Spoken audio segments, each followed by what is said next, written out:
Hello, Old Timer here. I'm going to be reading from a book entitled A Handbook for Humanity. The book is divided into two sections. The first section is my autobiography. I'm offering it to the world in the everyday English of the community of my birth. In other words, corrupted English. Anyone who happens to follow my video as I post them will hopefully gain an understanding of how and why my path through life brought me to the conclusions about the world that I'm going to be presenting in section 2 of the videos. My ultimate goal is to awaken people all over the earth to the fact that it can be a better place, and to offer some suggestions based on experience during my lifetime on just how to go about improving it. Before I start my story, I'm going to talk about something else for a moment. A few days ago, I had an opportunity to make a recording of a beautiful sunset that I'm going to display here with this video. It got me thinking, my sun is surely setting, and I need to write my little story down because I believe I have experienced a unique life.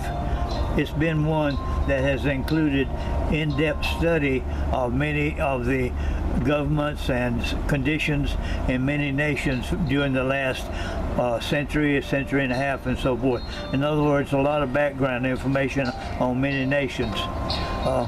I've also studied general history of the world, including the rise and fall of nations, about wars, and about the terrible things that conflict over religion has caused over the last 2 centuries.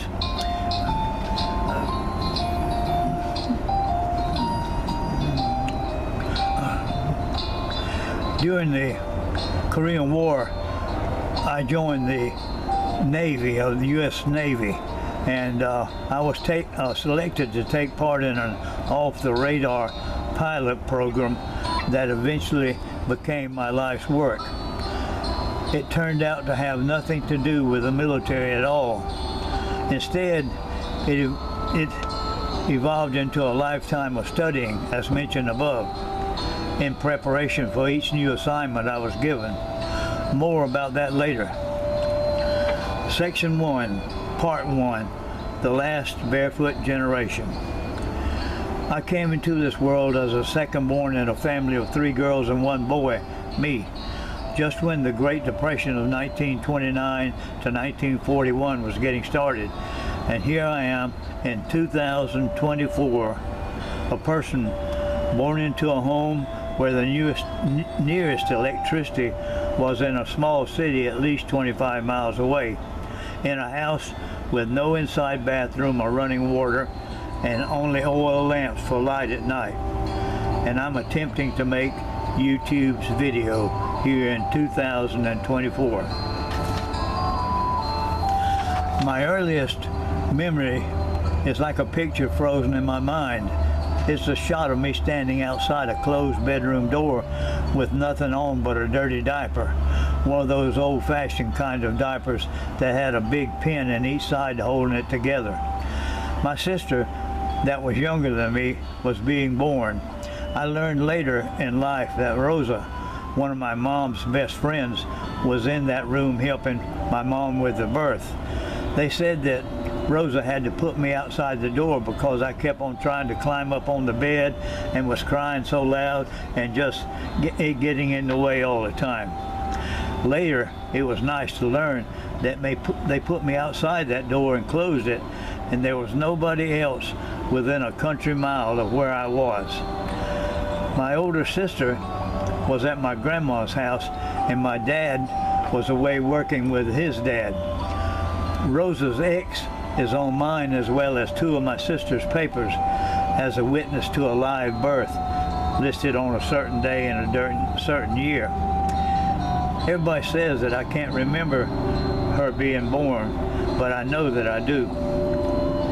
I think that I must be the last living member of this last barefoot generation of country kids. The last years when us country kids hardly ever wore shoes. Shoes were for the coldest days of winter when we had to go to school or to church or a family function like a funeral. Even girls went barefoot up until their early teens. I see those years as a very fun time now, looking back through my rose-colored glasses. So I'm thinking that there is no written record, probably, of how we country kids lived, especially those of us who were in what I learned later in life was a unique environment, both physically and culturally. A place where families lived on small farms and everyone was usually involved in growing their own food. Like the older boys and men in a family would also hunt wild game such as deer and turkey in season. And since we live very near the coast, there was a lot of fish always available to us. And there was also seafood such as shrimp and oysters.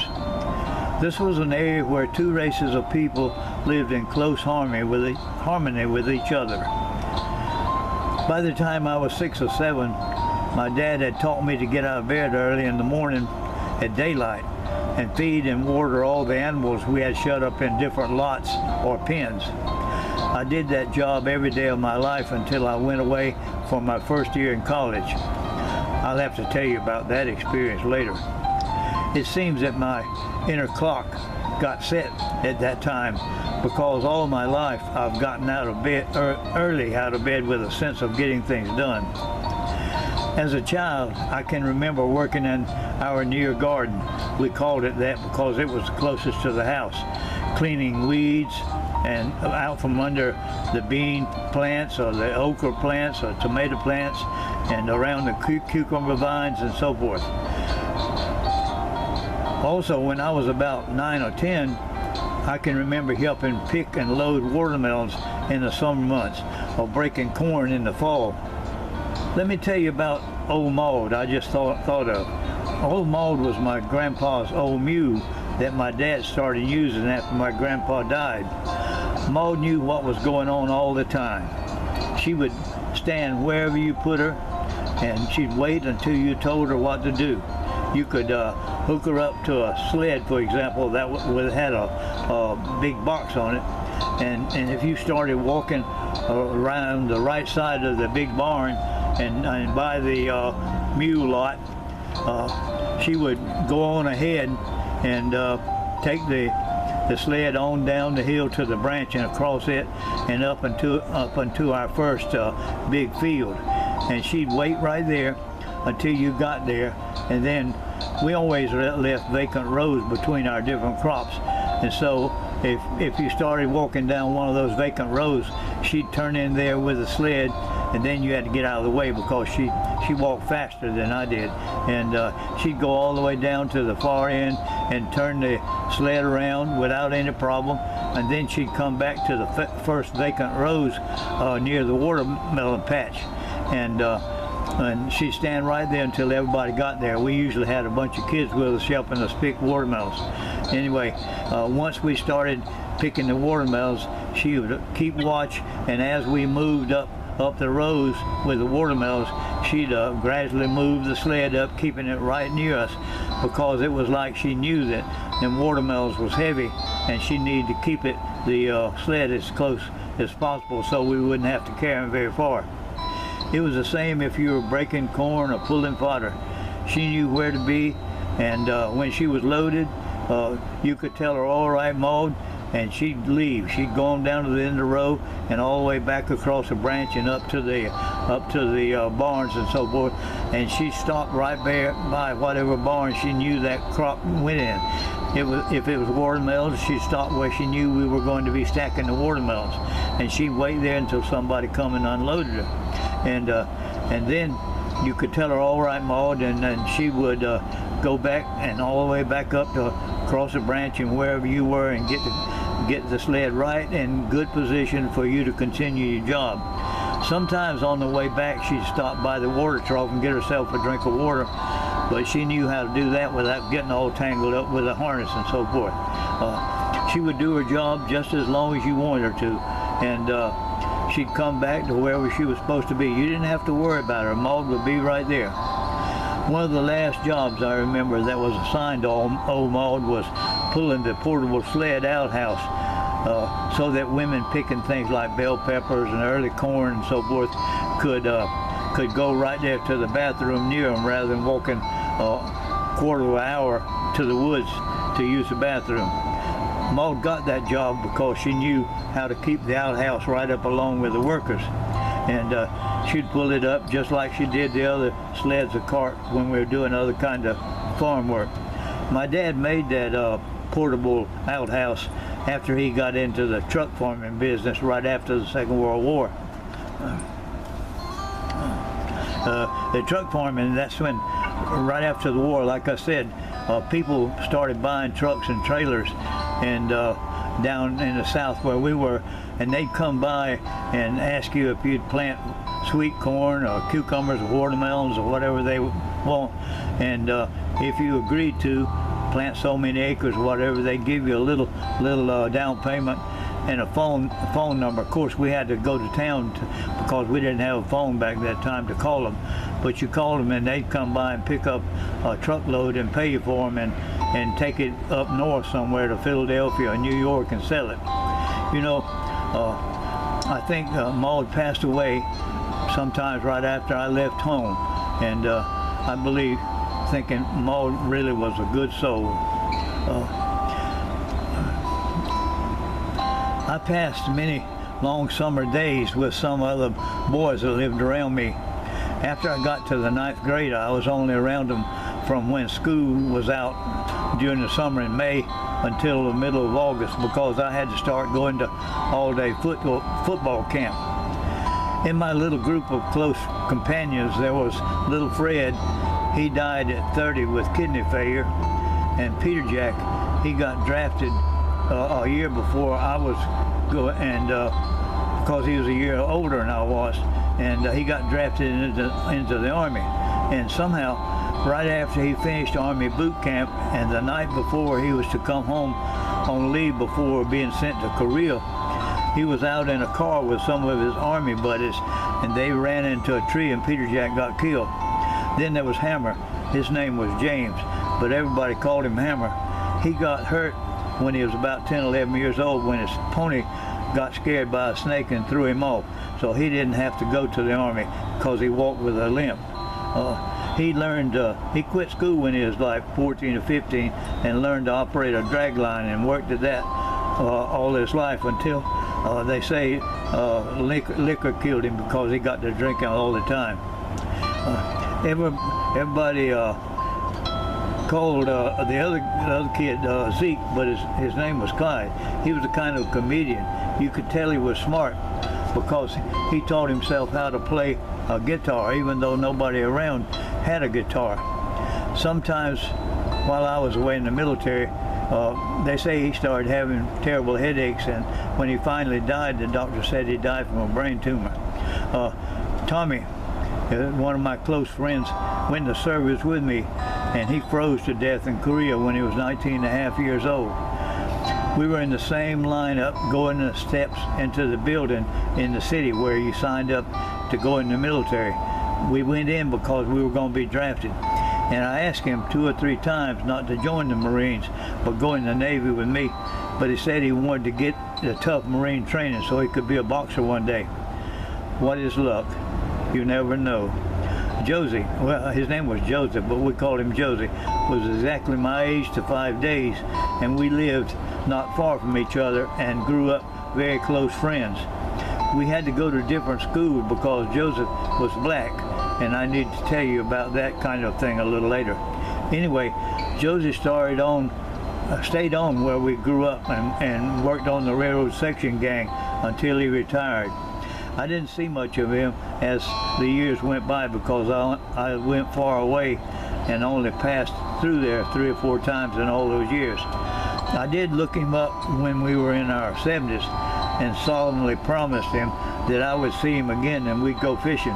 And sadly, I failed to live up to that promise, and he died some days before our 77th birthday of cancer. As young kids, my little group of neighborhood boys did all kinds of things. We all learned to swim in a small creek across the road from my grandma's house. No parent ever went with us, but they all told us to just practice swimming when the tide started running out and the water level dropped to the line we had on one of the creek banks. That marked how deep the water was at that point. We did, and there was never a problem of anybody drowning, and all of us boys, we all learned to swim. When we went swimming, we all went naked. We didn't have bathing suits back in that day. And we played gator, where one was the gator and tried to catch one of the others, and whichever one was caught, he became the gator, and then it went on like that. And we also chose sides and threw clay balls at each other like dodgeball when the tide was too low to swim. A little story about something that happened one summer day. All us boys were in the swimming hole. There was a small oak tree that had been uprooted by the water because it was right at the edge, and it had fallen across the creek from the roots on my grandma's side of the creek, and the top of the tree had lodged on the bank on the other side of the creek, which was higher than the bank on the near side. You could go there and put your hands up on the roots of the upturned tree. The roots was still all covered with mud and had little grass and weeds growing on it. Anyway, you could put your left hand up on the upturned roots of the tree, and then you could steady yourself and jump down onto the trunk of the tree, and then walk up it and jump off into the deeper part of the creek.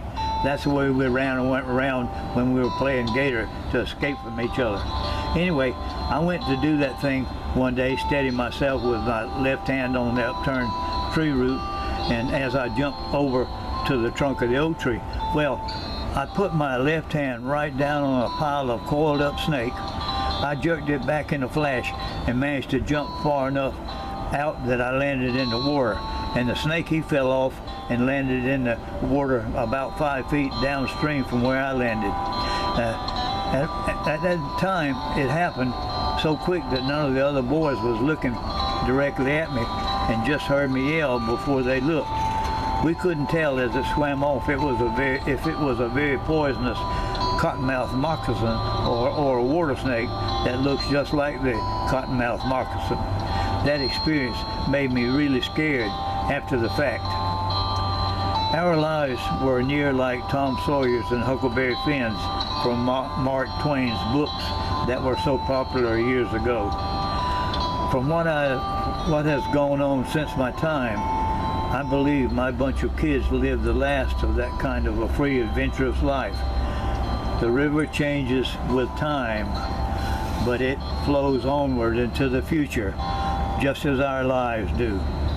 So did the last barefoot generation of my childhood. I will continue on part 2 later. Thanks for listening.